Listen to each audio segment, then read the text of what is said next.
नमस्कार स्टार अभी तक चैनल में आपका स्वागत है। खबर लोकसभा क्षेत्र से असदुद्दीन ओवैसी की पार्टी एआईएम के चुनावी मैदान में उतरने से संबंधित है।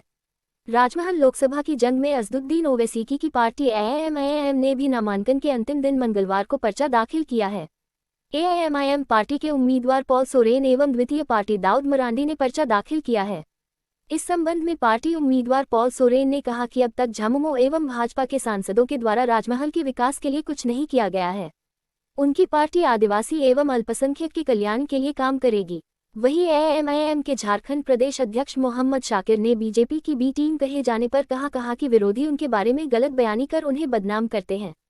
उनकी पार्टी बीजेपी और कांग्रेस दोनों को समान रूप से दूरी बनाकर अल्पसंख्यक आदिवासी के हित की बात करती है।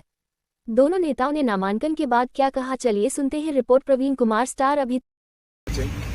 जैसे कि आप लोगों ने देखा कि हम लोगों ने आज जो नामांकन किया बहुत ही सरल तरीके से किया है और हमारा यह मानना है कि बहुत ज़्यादा बैंड बाजा लोगों को लेकर नामांकन नहीं करना चाहिए, क्योंकि हम मानते हैं कि वो पैसा बर्बाद करने का एक प्रक्रिया होता है। पैसे को लगाना चाहिए लोगों के विकास के काम पे, जो कि राजमहल के क्षेत्र में बिल्कुल नहीं हुआ है। तो हमने आज नामांकन इसी बात पे भरा है कि हम राजमहल के विकास पे काम करेंगे। लोग यहाँ पे दिखावे की ज़िंदगी जीते हैं, यहाँ के जितने भी मंत्री हैं वो सब दिखावे की ज़िंदगी जीते हैं। कोई भी मुद्दा नहीं उठाता कि रोज़गार नहीं है, अस्पतालों की हालत बद से बदतर होती जा रही है, एजुकेशन किसी भी मिनिस्ट्री में या किसी भी यहाँ के मिनिस्टर का कोई फोकस नहीं है कि एजुकेशन को कैसे बेहतर करें। आप लोग उनसे पूछें कि इतने सालों से आप लोग राजमहल में रहे हैं कि यहाँ पे जो एजुकेशन का जो सिस्टम है उसको बेटर कैसे करेंगे, उसको बेहतर कैसे बनाएंगे, उनके पास सवाल नहीं मिलेगा। इन्हीं सब मुद्दों के साथ हम लोग चुनाव में उतरे हैं और यही हम लोग का इस वक्त मेन मुद्दा है। देखिए, करने को तो बहुत सारे काम यहाँ पर हैं, बट आप तीन चीज़ें जिस पे मैं फिर से कहूँगा कि तीन चीज़ें आप देखिए कि राजमहल क्षेत्र जो है बहुत बड़ा क्षेत्र है।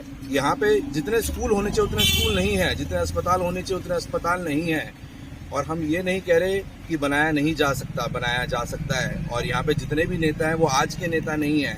मैं पहली बार चुनाव लड़ रहा हूँ, मगर यहाँ पे जो नेता हैं जिन्होंने यहाँ पे पहले नामांकन भरा है वो लोग एक्सपीरियंस नेता हैं, जो अपने एक्सपीरियंस के साथ नेतागिरी यहाँ पे चमकाते रहे हैं, बट लोगों के लिए काम उन लोगों ने नहीं किया है। फाइल करवाया, क्यों जरूरत पड़ गई इसकी? फॉर्म में एक खाली रिक्त स्थान था। हम लोग विश्वास रखते हैं कि अगर एक ऑप्शन है तो हम लोग उसको लेके चलेंगे। हम लोग, अगर आप बोलें कि मैं इकलौता एक कैंडिडेट हूँ और मेरा ही नाम आगे भरा जाए, अगर मेरा नाम किसी कारण से रद्द होता है तो हमारे पास एक कैंडिडेट है। मैं बात अपनी दोबारा दोहराऊँगा, हम इस क्षेत्र के भलाई के लिए काम करने के लिए आए हैं।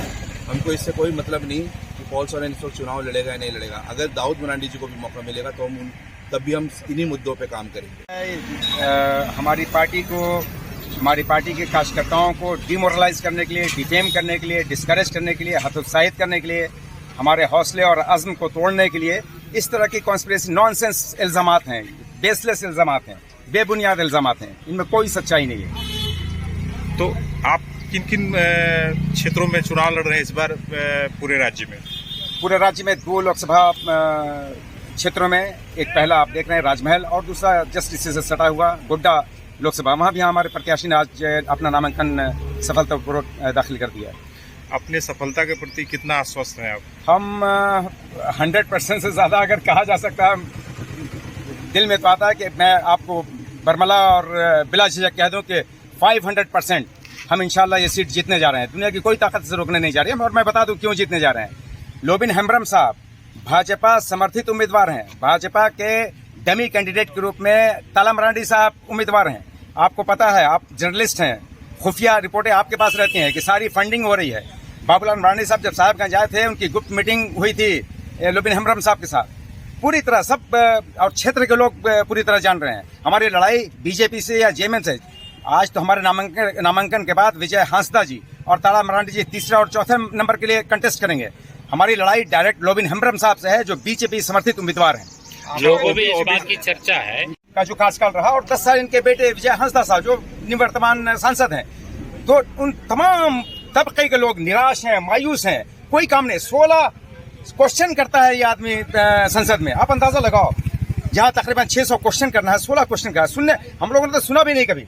ये 16 क्वेश्चन भी कब किया, किस मुद्दे पे किया। ओवैसी साहब तो आपके पार्टी ओवैसी साहब आ रहे हैं, जहां भी वो कैंडिडेट देते हैं ओवैसी साहब, और आप जान रहे हैं कि उनका कल चुनाव खत्म हो गया है, बिहार में कुछ सीटों पर हम लड़ रहे हैं। निश्चित रूप से ओवैसी साहब हम लोगों ने आग्रह किया है कि कम से कम 2 से 3 दिन यहाँ कैंप करें। ये महाराष्ट्र से सैयद इम्तियाज जलील साहब हैं, सैयद मोइन अली साहब हैं, नेशनल स्पोक्स पर्सन वारिस पठान साहब हैं, एक दूसरे नेशनल स्पोक्स पर्सन बिहार के यूथ प्रेसिडेंट आदिल हसन साहब हैं, अख्तरुल इमान साहब जो बिहार के प्रदेश अध्यक्ष हैं हमारी पार्टी के। ये तमाम लोग इंशाल्लाह हमारे यहाँ आएंगे।